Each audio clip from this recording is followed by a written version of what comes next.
Final top-offs of fuel as we get the one-to-go signal before the restart. Jeff Gordon among those in with 39 laps to go.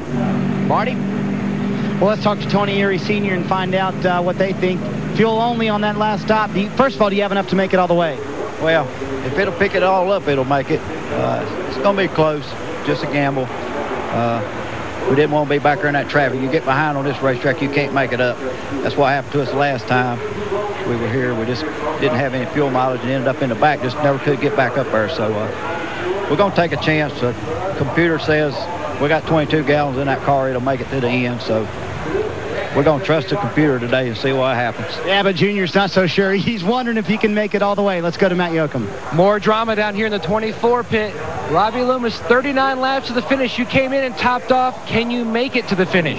It's going to be really tight. You know, like I said, we've been having trouble with that gauge all day. We just have to see here, see how many cautions shake out here at the end. The most they have gone today is 35 laps. We'll see how it comes out, guys. 38 to go. Joe Nemechek is on the tail end of the lead lap in 25th position. Johnny Benson is the race leader as we go back to green. Dale Jr. second, Bill Elliott third, Tony Stewart fourth, Bobby Labonte fifth. Then you've got Ricky Rudd, Mark Martin, Rusty Wallace, Robert Presley, and Steve Park. Jeff Gordon is in 21st position. Tony Stewart's on the inside of Bill Elliott. I think they might have touched as they came off two. Third place to Stewart. And Bobby Labonte goes by Bill Elliott.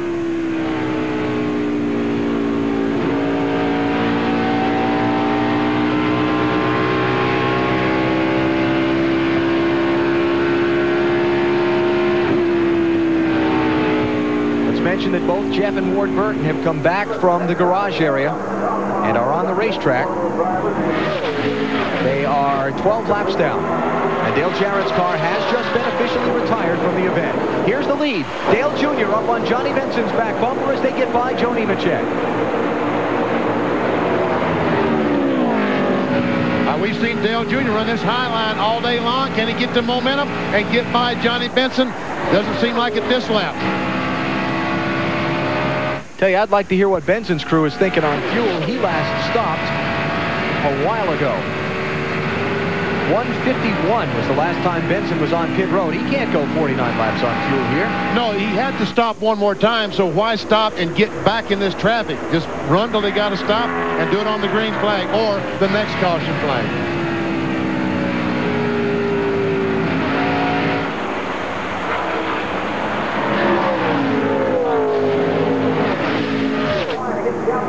I tell you what, if this 8 car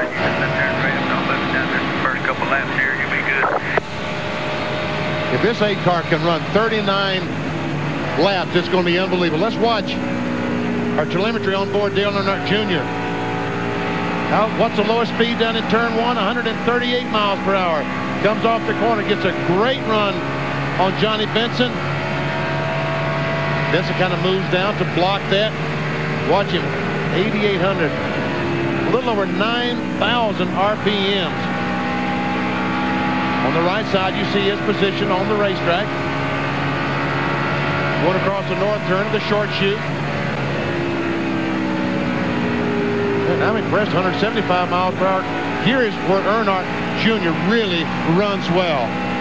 Coming off this flat corner, he's able to get back in the throttle and get great runs on these cars in front of him. We update a couple things here, BP. Benson stopped and topped off his fuel at 155. But that's still 45 laps to go. So just correcting that number. The other thing is Dale Jr. We heard Tony Erie say they're close on fuel. Would he be better off, Walt, staying behind Benson and drafting him for a while? Would that help him save some fuel? I think it would. I think that's probably what you're seeing a little bit here. Remember here 6 weeks ago, the 8 car could only run 30 laps on fuel. 30 laps.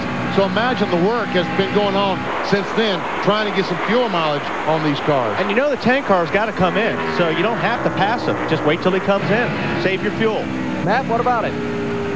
Alan, 2 weeks ago, Steve Meal and Kerry Earnhardt took the R&D team from Dale Earnhardt Incorporated to Kentucky to work just on this topic, fuel mileage. As Benny talked about, he said that the DEI teams could only get about 30 to 32 laps back in June. They knew that this was a problem they had to solve before later in the year.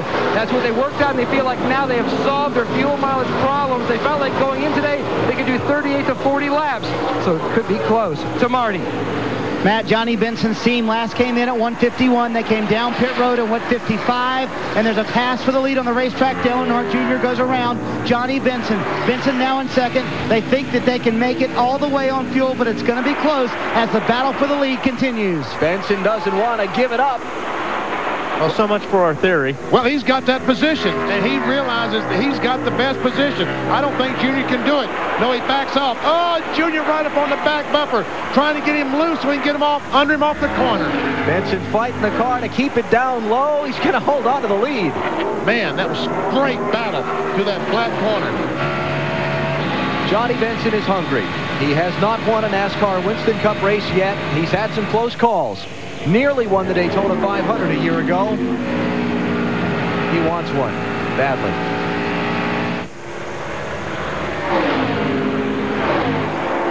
They think they can make it on fuel that far. Wow.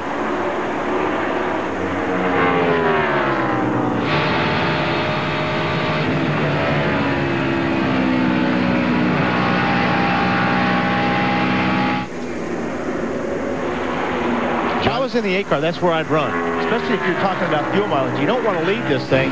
That's going to hurt your fuel mileage. But you know what? If they look in their rearview mirrors, Tony Stewart is 0.7 of a second a lap faster, or was on the last lap, than both these two cars while they were side by side. They can't run that way for long. Right, but he's also burning more fuel catching them. Marty? Well, now, Alan, I didn't say they were sure they could make it. I said they think they can make it. They're very close. James Ince said it's going to be very, very close. I just asked him, are you telling Johnny to conserve fuel? He said, no way, man. Oh, here goes Junior now. He's got the position. He's got the inside. Still there.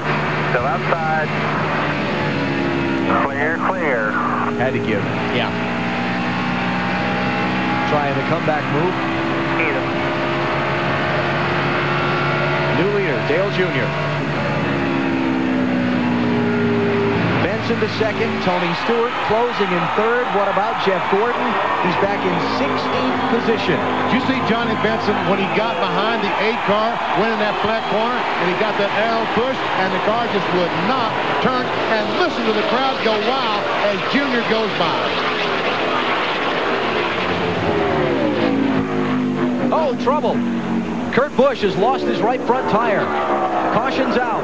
And this changes everything. Of course it does. Hey, be careful because he doesn't have any brakes. Does he? He does have brakes. I thought maybe that the brake rotor might be broken. It wasn't. They get the pry bar out. He did not hit the wall. Dave Burns. But of course, Benny, they do get that pry bar out. Now they pry up the right side so that the crew can go to work on it. And they'll also check the front brake rotor and suspension components to make sure he didn't grind anything off. And now Kurt Busch, as he sits here on pit road, his tire, his right front, crosses the start-finish line right in front of Ward Burton as he flashes by. Watch the tire. Don't need anybody to hit that. Careful, guys. Nobody duck down on the inside now. So the tire did not lose a lap. Correct? No, that's right. Kurt Busch might have, but his tire didn't. I don't think the tire carries the scoring transponder. I think it's about as far as it's going to go, too. That's going back across the racetrack towards the outside retaining wall.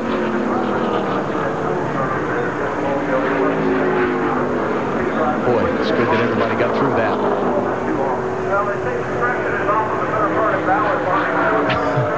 That's going back across to the inside wall. Watch it, Rick. Here it comes. Clear. Okay.